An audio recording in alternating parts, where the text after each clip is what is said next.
Well, accreditation services, first and foremost, make sure that we stay accredited, which doesn't sound like all that big of a chore, but we are a very, like I said, very geographically dispersed, a huge organization. Also very complex, so we offer a wide variety of services, everything from outpatient imaging and lab tests to heart transplants. So there's a lot between all those services to make sure that we stay between the straight and narrow. We have an accrediting body, so now DNV, that comes in and does an unannounced survey, gives us the results of that survey, and we put together plans that address their findings. Continue that process iteratively every year with DNV, and you keep your accreditation certificate. That allows you to get reimbursement from Medicare for servicing their patients. So that's the simple answer.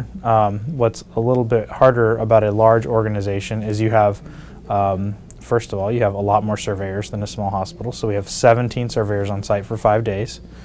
And then therefore you have a lot more findings. So the plans, deploying the plans, keeping up with the plans, making sure those actions are actually taking place, that's where the hard, complex work comes in.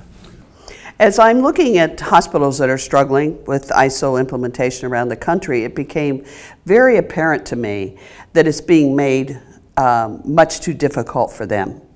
That some of the advice they're giving is too complicated and doesn't take them where they need to be, which was the biggest reason why I decided that it was time to form my own company outside of DMV and help hospitals over this hurdle. I'm the Vice President of Physicians, Strategy, and Accreditation. So what I do at Florida Hospital is deal with all of the regulatory things. In addition, I work with physicians and I work with a lot of the areas of patient safety and quality. So on a day-to-day basis, my job is to really work with the organization to move it closer and closer to providing the best care, no harm to our patients, and have a great patient experience. We're in a transition mode, and I would say we're doing that because in the last couple of years we've been kind of assessing what we're going to do for our next cycle of improvement for patient safety and quality. And so we've been looking at how does regulation and regulatory accreditation match with what we're doing on our journey to safety. And we felt like where we were wasn't where we wanted to be. So our next cycle of improvement was really to look for an organization that supported us in terms of the management structure.